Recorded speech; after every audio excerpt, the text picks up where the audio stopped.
देश भर के करोड़ों प्राइवेट कर्मचारियों के लिए आज की सबसे जरूरी खबर। 30 साल प्राइवेट नौकरी करने के बाद आखिर मिलती कितनी पेंशन?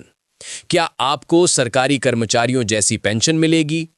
ईपीएफओ की तरफ से क्या नियम है? और सबसे अहम, आपकी सैलरी के आधार पर कितना पैसा हर महीने आपके बैंक खाते में आएगा?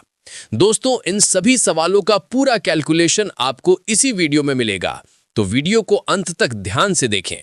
प्राइवेट सेक्टर में काम करने वाले कर्मचारियों के मन में अक्सर एक ही सवाल होता है, रिटायरमेंट के बाद हमारी पेंशन कितनी बनेगी? क्या सरकारी कर्मचारियों की तरह हमें भी हर महीने पेंशन मिलेगी? तो जवाब है हाँ। अगर आप ईपीएफ से जुड़े हैं तो आपको ईपीएस यानी एम्प्लॉय पेंशन स्कीम के तहत पेंशन मिलती है। हर महीने आपकी सैलरी का एक हिस्सा ईपीएफ में जाता है और उतना ही योगदान आपके एम्प्लॉयर की तरफ से भी होता है। इन्हीं पैसों में से एम्प्लॉयर का 8.33% हिस्सा सीधे पेंशन स्कीम यानी ईपीएस में चला जाता है। लेकिन याद रखें, ईपीएस की अधिकतम सैलरी सीमा 15,000 रुपए ही मानी जाती है। अब सवाल, पेंशन कब मिलेगी?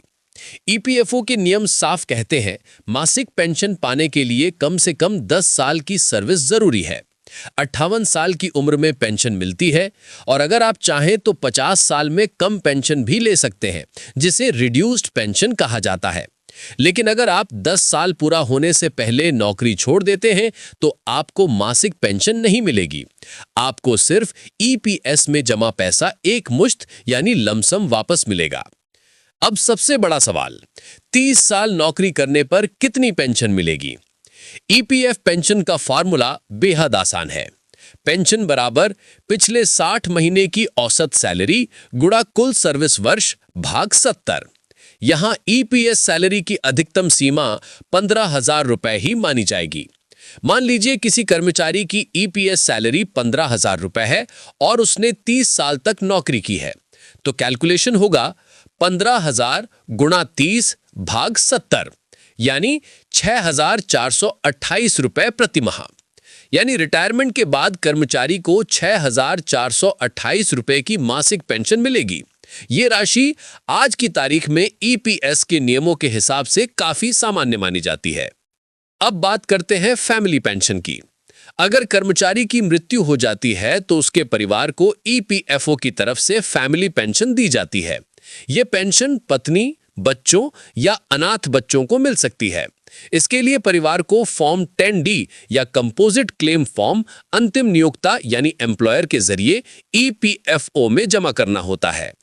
तो दोस्तों, ईपीएफओ की इस पेंशन स्कीम के जरिए प्राइवेट सेक्टर में काम करने वाला हर कर्मचारी रिटायरमेंट के बाद एक सुरक्षित मासिक आय का हकदार है।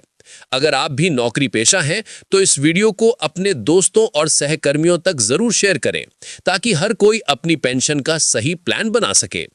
ऐसी ही जरूरी फाइनेंशियल खबरें पाने के लिए चैनल को सब्सक्राइब करें और वीडियो को लाइक करना ना भूलें। धन्यवाद।